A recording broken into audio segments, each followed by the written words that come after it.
Hey everybody, this is a quick video in case you have the Jura Smart Connect adapter so that you can make coffees and stuff from your smartphone. They call this the J.O.E, the Jura Operating Experience. Anyways, and you need to do a hard reset on it.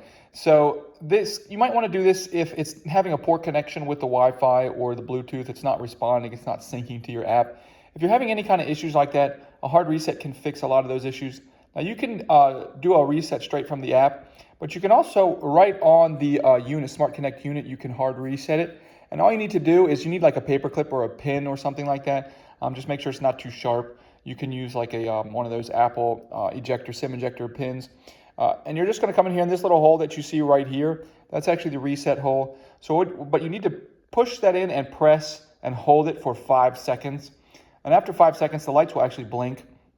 And that's how you know it has been reset. So once it's been reset, then you can recalibrate it and reset it up the way that you want it.